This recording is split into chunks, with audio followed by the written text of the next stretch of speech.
This was originally going to be a video on the PS2 port of Turok Evolution. Got the thumbnail and everything. After putting that off because I've picked up another early 6th gen shooter that I had always wanted to play. Soldier of Fortune was initially released in the year 2000 for PC, but ended up seeing a console port a year later, both on PS2 and surprisingly the Dreamcast. As I'm on a journey to play every possible version of every game ever, I'm going to be sharing my experiences with a 2001 PlayStation 2 release of Soldier of Fortune. As per usual, I won't spend too much time on the plot. Although now it may seem like a period story, upon release, the plot of Soldier of Fortune was set in modern times, a break from the usual World War II or futuristic setting. You play as John Mullins, joined by your resident tough guy Hawk, as you foil plans of world domination via nuclear weaponry. If you look at it as a backdrop to the gameplay, I don't have any complaints regarding the narrative. It takes itself fairly seriously, but the writing and voice performances keep it from being too corny, even with about 3 frames of facial animation. On to the core gameplay experience. Soldier of Fortune takes after the Half-Life school of first-person shooting in the way that it's a mostly linear experience that only occasionally expects you to make some not-so-obvious decisions to proceed through the levels. I can safely say that you generally don't have to think too much about anything other than the next person you have to shoot, but there are times when you will have to hit a few switches or do a bit of parkour or complete a more specific objective. Unlike Half-Life though, you're not always fully in control or seeing the world through the protagonist's point of view. There are occasional cutscenes that break up the gameplay and typically serve as a transition into a different area. Since I've yet to play the PC version of this game, I don't know if the sporadic loading screens are just an inherent part of the level structure or if that's just early 2000s consoles doing their thing. No matter the case, it kinda bothers me how every time the game finishes loading, you're switched back to the first weapon you have in your loadout. So around this time, it was common for FPS games to let you carry as many weapons as the developers could come up with all at the same time. In Soldier of Fortune, you're only given a limited number of weapons and items, although I really love how you can choose to drop any of them whenever you want, in favor of something lying on the ground. This is handy in case you change your mind on the weapons you selected before starting a level. As for the arsenal itself, it's not incredibly varied, but that's not a huge problem in this sort of game. There's a knife, 2 pistols, a shotgun, a sniper rifle, 2 submachine guns, a heavy machine gun, a slug launcher, a flame gun, and this thing called the microwave pulse gun. Unlike in something of the Serious Sam variety, you don't really have to think too much about what weapon you decide to use. Honestly, I just switch to whatever the enemies seem to be carrying, since that way I get practically infinite ammo. In isolation, I can't say that Soldier of Fortune's gun feel is anything spectacular. I find the sniper rifle to feel especially weak and not as useful as it really should be, but putting these guns into practice is what makes it all work. The violence on display in this game is one of its standout qualities. Sure, it's not much by today's standards, but that doesn't really take away from its visceral nature. Each limb of an enemy can be individually harmed and completely severed, be it a leg, arm, or head. The variety of death animations gives the combat an almost lifelike impression, even though it's all scripted. That's not to say that the way enemies can be damaged is crucial to your own survival. At least on the medium difficulty, I would never have to think about how I was shooting someone other than whether or not the hit would even connect. As it relates to the PS2 version of Soldier of Fortune, auto-aiming can be a bit unreliable. I don't mind that it takes direct control of your camera view,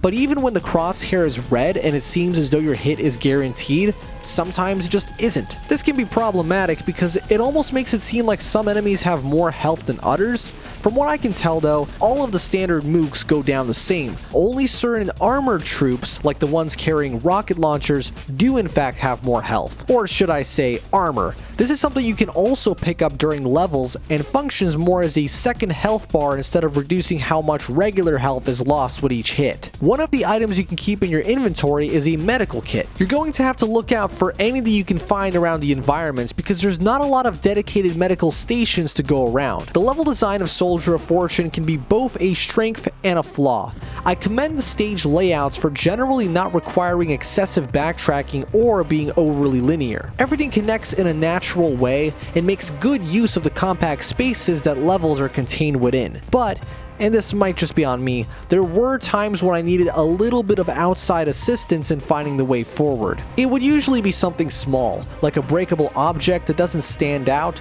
or an opening that seems too tricky to get into for it to actually be the intended path. Those were very few and far between though. I often just needed to look a little closer at a given set piece to put the puzzle together. The challenge of Soldier of Fortune is not always found in navigating the levels, but surviving the combat encounters. While the satisfying weapon and enemy feedback may create the impression of you being an unstoppable force, that is not to be assumed. Enemies may be dumb and rather inaccurate, but taking on too many at once is almost never a good idea. Since every enemy, other than the rocket launcher guys, is hit scan, most firefights boil down to whoever is quicker on the draw. This is totally fair, except when you're ambushed by one of two ways. Sometimes enemies will be placed in areas that make them hard to distinguish amongst the compact environments, and I really don't mind this too much. But what I do mind is when an enemy just spawns behind you for seemingly no reason. As it turns out, there is a reason behind that. The meter below your health bar is called the PADD, the PAD. This stands for Personal Audio Detection Device,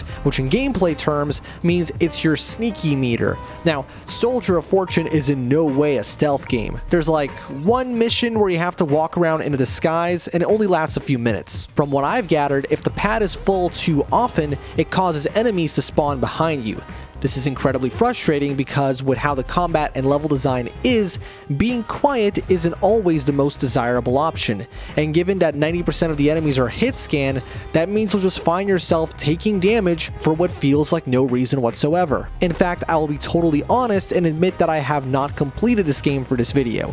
I got to one particular firefight on what I can only hope is the last mission, and the combination of enemy placement, stingy health items, and rocket launcher guys meant that my patience was completely gone at that point. The footage you're seeing right now was captured on an easier difficulty. Luckily, Soldier of Fortune is not a game that relies too heavily on its challenge factor to still be an engaging experience. As mentioned, mowing enemies down is satisfying in its own way, with the sound design contributing just as much as the visual gore. Your guns sound mighty powerful, and the screams of dying men rival that of Monolith's blood.